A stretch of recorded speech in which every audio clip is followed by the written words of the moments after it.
Does anyone else believe that the railroad in Fallout 4 is evil? What's up guys, Thorn here, and welcome to another lore and discussion video.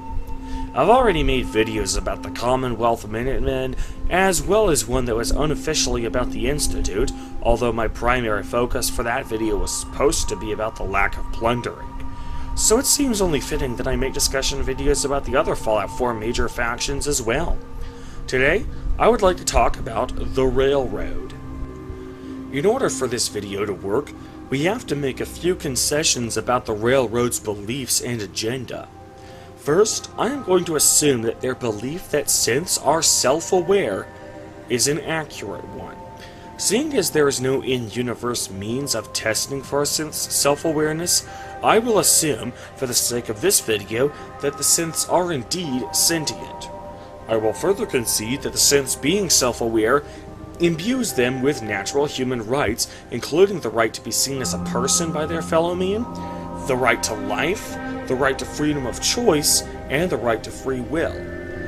Last but not least, I will concede that the Railroad's agenda of liberating synths from the Institute's slavery is an inherently noble goal. However, even conceding to all of these things, the Railroad is still evil when considering all relevant factors. If good intentions were all you need in order to be considered the good guys, the Institute would be the good guys, as would the Brotherhood of Steel, even though they can't possibly both be the good guys at the same time. The Enclave would also be the good guys, even though they want to kill off all life in the wasteland, simply because they're doing it for what they consider to be a noble goal. All four main factions in Fallout 4 have at least somewhat respectable intentions. Admittedly, some missions are more noble than others. The Minutemen have, hands down, the most noble of all four major goals. But to me, it matters less what their end goal is, and more what they do to accomplish that goal. In my video about the Institute and the lack of plunder in 200 years, I pointed out how the Institute followed the character trope of the Knight Templar. I also pointed out how the Brotherhood of Steel followed the character trope of the well-intentioned extremist. In my humble opinion, the Railroad's character trope would probably be best described as he who fights monsters. That is a trope involving a hero who has become so obsessed with defeating his enemy that he effectively becomes the very thing his enemy is, even engaging in evil acts that his enemy engages in, all in the name of catching that enemy. The He Who Fights Monsters character usually begins as a person who has a personal stake in defeating that enemy, kind of like Frank Castle, the Punisher, who began his career as the Punisher because his family was murdered by mobsters, and those mobsters were acquitted. He lost faith in the criminal justice system to dish out justice to the guilty, and so he resorted to vigilante activity. The Railroad unquestionably fits this criteria. They have numerous synths working for them, Glory being the most prominent, and so the Railroad certainly has a personal stake in seeing their brethren being liberated. As I said a moment ago, it is a faction's actions, not their objectives, that determine whether they are good or evil. So let's have a look at the objective actions of the Railroad to see if they are good or evil. The first thing the Railroad does to protect synths is to encourage them to not say anything while they're being evacuated. From what I've been told, it's probably safer if I don't say anything. Why not talk to me? Mr. Stockton told me it's best for everyone. Quite honestly, this is exactly the sort of thing that the synths have gone through inside the Institute. This is precisely the sort of mental and psychological torture that the synths are trying to escape in the first place. The only time I spoke to anyone was to acknowledge scientists' orders, and very rarely to other synths. I've talked more in the past few days than I have my entire life. Synths are expected to behave like machines. You await instructions, you execute instructions, you perform basic self-maintenance. I would acknowledge my task and occasionally ask for necessary clarification, but that's really it. Anything else is considered defective.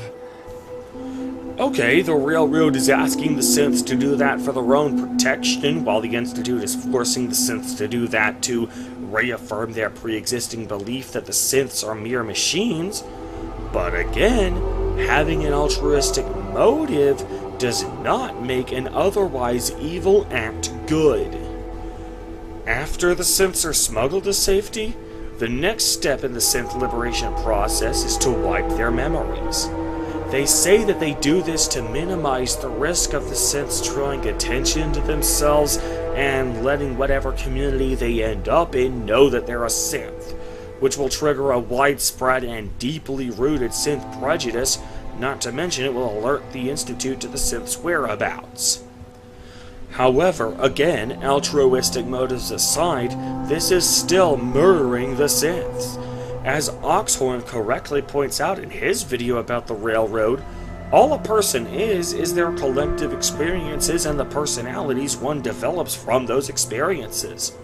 For example, Kate is a hard ass who only cares about herself because of the way she was raised. Her life experiences are what make her who she is, rather than the other way around. So by wiping the synth's memories, you're essentially killing the synth, even if the body remains unharmed. Sure, the body can be recycled to create a new person, but then again, so can human bodies.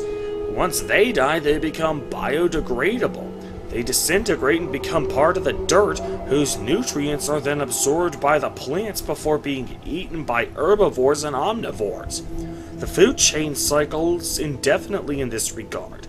I don't see the fact that synths can be given new memories and essentially reborn into new people as negating the fact that the original synth is gone forever. This is also a practice that the Railroad has borrowed from the Institute almost verbatim. Whenever a synth shows any signs of individuality, those synths are wiped. The synths who are in the Institute fear the wiping process the same way a human fears their own execution at the hands of a totalitarian state. Shh. Keep your voice down. You know what happens if they hear you talking like this. They'll wipe you. I suggest you keep this to yourself. I don't want to hear any more. Now granted, the Railroad's memory wipe has a fundamental difference from the Institute's memory wipe, and it's not simply that they're doing it for a slightly more altruistic cause. The Railroad only wipes the memories of synths who consent to having their memories wiped. The process, as conducted by the Railroad, is always 100% voluntary. The mind job is voluntary. Each synth has his or her own reasons for opting in. However, I do not believe that makes their memory wipe not evil. That just changes their actions from the equivalent of an execution to the equivalent of a medically assisted suicide or euthanasia. In the real world, the vast majority of countries consider euthanasia to be legally indistinguishable from first or second degree murder. So I'm sorry, but the Railroad's objectives are still murder, intentions be damned.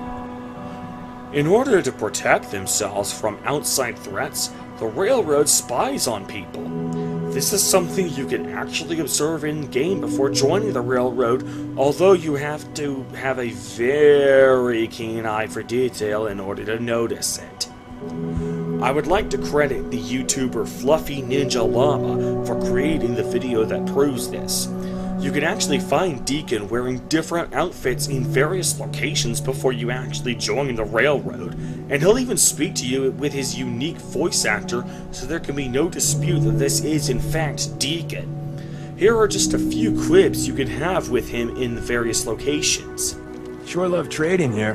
For trade stuff. Everyone's welcome and good neighbor. Even me. Welcome to the, Great Green Jewel. You'll totally love it here.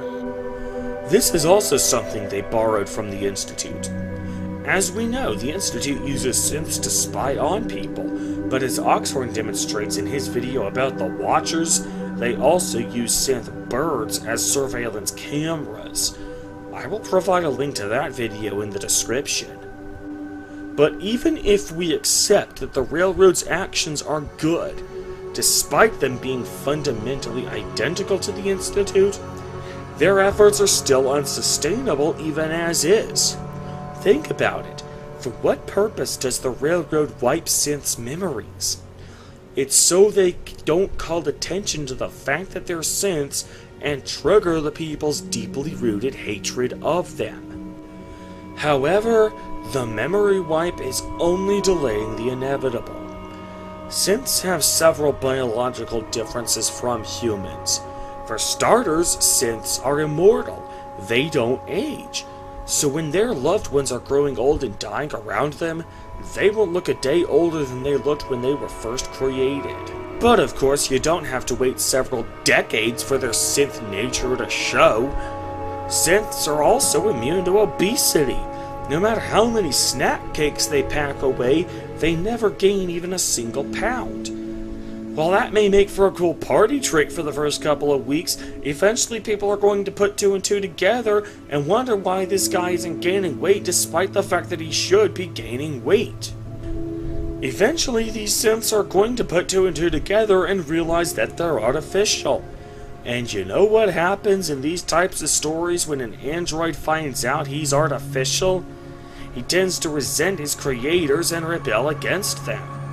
You made me. You built me. You manufactured me. I went into the volcano because I'm the most expendable. If something happens to me, you can just build another. Mag version 2 or 3. I'm not human, and I never will be. Of course, in this case, they would probably be less likely to lash out against their actual creators, the Institute, and more likely to lash out against the creators of their current fake memories, the Railroad. The Railroad's complete and utter failure to protect the synths from the long-term effects of being a synth transitions me to my next main point. The Railroad are simply too short-sighted and too narrowly focused to see the grander picture. The Railroad only cares about synths. Humans can go screw themselves unless they are equally dedicated to synths and equally narrowly focused on synths as they are. We see this attitude when Desdemona asks you to stop working for the Minutemen so you can focus on the Railroad full-time. Please, work with us instead of the Minutemen. The lives of many synths are at stake. The Minutemen are the ones who actually make the post-war Commonwealth at least 10% livable. They are the ones who keep the Raiders at bay, as well as the super mutants, and who keep the feral ghouls from populating out of control. We know this because the settlers at Tampine's Bluff acknowledge that just in the past few months, since the Quincy Massacre has caused the Minutemen to fall to pieces, the Raiders have become exponentially bolder in their raiding. No question that things have been worse since the Minutemen fell to pieces. By asking you, the sole survivor who single-handedly brings the Minutemen back from the brink of extinction, to abandon the Minutemen and leave them to crumble from the inside once more, Desdemona is essentially asking you to leave the people of the service to fend for themselves with no protection.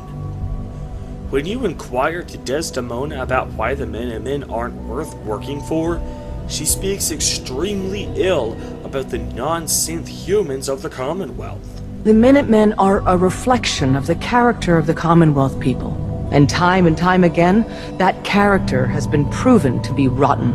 This is the same attitude as the Institute and the Brotherhood of Steel have. That old adage, if you're not with us, you're against us.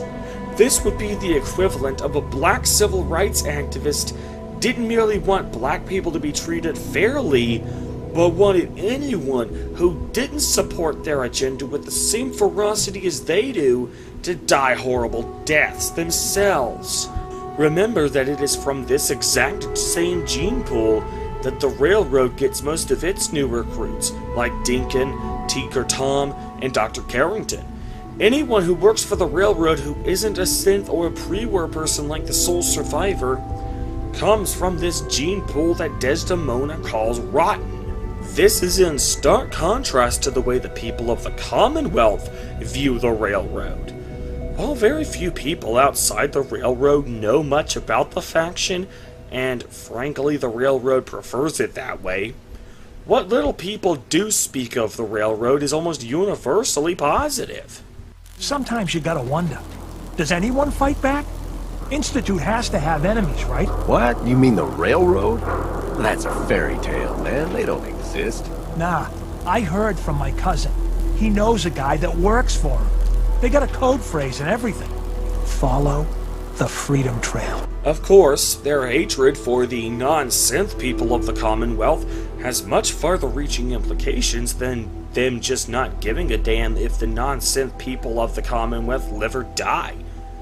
Even focusing exclusively on the Railroad's agenda of making a better life for synths, the Railroad's hatred of non-synth kind directly perverts their efforts to make better lives for synths. When a synth has his memories wiped and is made to believe that he's a human, the Railroad presumably breaks all contact with that synth. They must do that because otherwise, that would only expedite the rate at which mind-wiped synths realize that they're synths. Why else would this faction, which presumably only cares about synths and doesn't give a rat's ass about anyone else except synths, be constantly checking up on my progress? What, am I a synth too? So if the Railroad breaks contact with the synth, does that mean that this synth is suddenly no longer anyone the Railroad cares about either? Can this new synth similarly go screw himself just like his human friends? If so, then the Railroad's actions kind of seem like the opposite of helping synths live better lives, don't you think? Also, remember that by taking away from the ranks of those who seek to make the Commonwealth a better place, like the Minutemen, you exponentially increase the odds of synths you're trying to free being picked off by raiders. Then they'll just go from one prison to another, and both prisons are underground if you catch my drift. But of course, the destruction they do to the synths physically is nothing compared to the destruction they do to the synths psychologically. The Railroad gives the synths human memories.